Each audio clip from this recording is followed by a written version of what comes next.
Kasih karunia dan damai sejahtera Allah Bapa kita dan anaknya Tuhan Yesus Kristus menyertai saudara.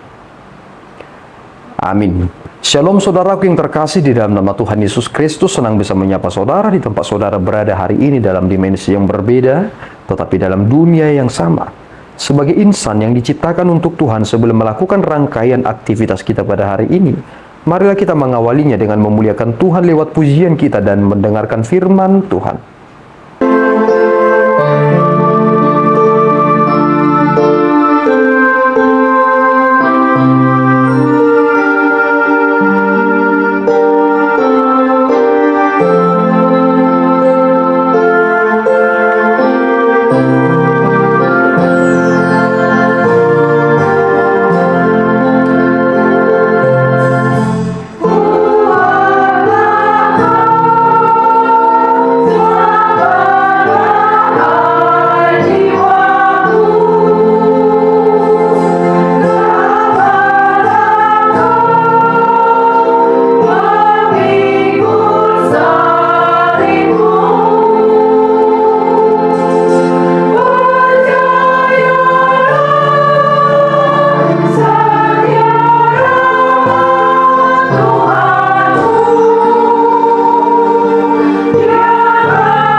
Pembacaan firman Tuhan pada pagi hari ini diambil dari Ulangan 31 ayat 6. Kuatkan dan teguhkanlah hatimu, janganlah takut dan jangan gemetar karena mereka. Sebab Tuhan Allahmu, dialah yang berjalan menyertai engkau, Ia tidak akan membiarkan engkau dan tidak akan meninggalkan engkau. Demikian pembacaan firman Tuhan.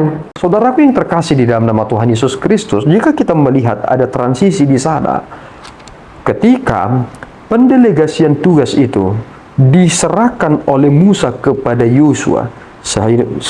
Jika saudara memposisikan diri saudara sebagai Yosua, apa reaksi saudara?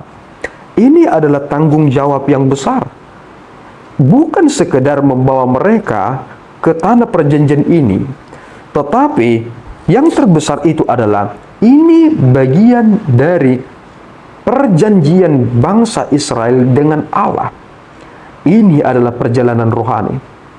Tentu ada kekhawatiran bagi Yosua bagaimana dia akan membawa bangsa ini. Ada beban berat di pundaknya sekarang.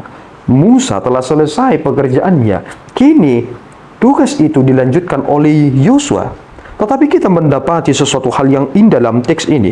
Kuatkan dan teguhkanlah hatimu. Jangan takut dan jangan gemetar karena mereka. Sebab Tuhan Allahmu, dialah yang berjalan menyertai engkau. Saudaraku yang terkasih, mengapa kita perlu menguatkan dan meneguhkan hati? Karena semakin kita menjadi rapuh dan menganggap bahwa kita memang tidak bisa, memang kita tidak bisa.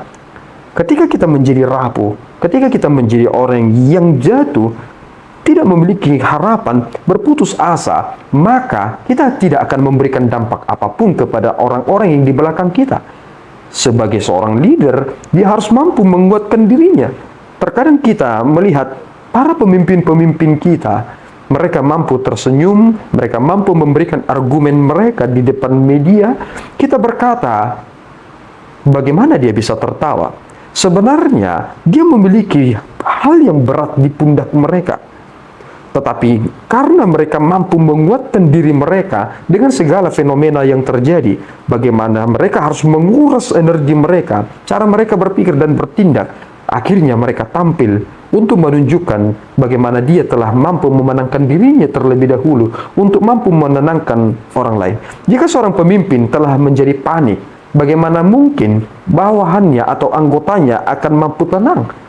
Ketenangan itu akan terjadi ketika mereka melihat bagaimana yang memimpin mereka berjalan. Ada seorang pernah berkata seperti ini, Terkadang orang tidak akan bertanya apakah yang kamu sampaikan itu benar atau tidak, tetapi mereka hanya cukup melihat gestur tubuh saudara. Ketika saudara menunjukkan gestur tubuh yang meyakinkan, mereka mungkin langsung menerima apa adanya. Tetapi ketika mereka melihat gestur yang tidak meyakinkan, mereka mungkin akan lebih mudah meragukan hal yang akan engkau sampaikan. Mengapa demikian? Karena ternyata mereka lebih mudah memvisualisasikan sesuatu hal dan menjadikan itu sebagai pegangan. Yosua, Tuhan katakan, kuatkan dirimu lewat hambanya Musa, supaya ketika dia mampu menguatkan dan meneguhkan hatinya dan tidak takut, maka dia akan menunjukkan bagaimana Tuhan bekerja lewat kepemimpinan Yosua. Jika Tuhan telah bersama-sama dengan kita, kita tidak perlu takut dan gemetar, sebab kita memiliki pencerahan yang tidak ada habis-habisnya. Terkadang saudaraku, kita harus semakin menancapkan lebih dalam lagi bagian untuk menyedot air dari tanah terdalam ketika kita sudah kekeringan. Dan ternyata jawabannya adalah, mengapa kita mengalami kekeringan? Karena kita tidak mencari Allah dengan sepenuh hati, dengan segenap jiwa. Tetapi jika kita sudah berada di dalam Allah, tentu ada kelimpahan di sana yang tidak akan pernah berkesudahan. Tuhan Yesus memberkati kita berdoa. Ya Tuhan, kami bersyukur atas berkat-Mu. Terima kasih Bapa atas anugerah yang kami terima dalam kesempatan ini. Sebagaimana Yosua yang mampu meneguhkan, menguatkan hatinya, demikianlah kami akan mampu menguatkan dan meneguhkan hati kami menjalani hari-hari kami. Kami serahkan hidup kami ke dalam tangan-Mu ya Tuhan. Jadikanlah kami menjadi hamba-Mu, hamba-Mu yang setia, dan akan menunjukkan betapa Engkau Maha Kuasa dan mengatasi segala sesuatunya. Di dalam Yesus Kristus kami telah berdoa dan mengucap syukur. Anugerah Tuhan kita Yesus Kristus, kasih setia Allah Bapa kita, dan persekutuan Roh Kudus menyertai saudara. Amin. Tuhan Yesus memberkati.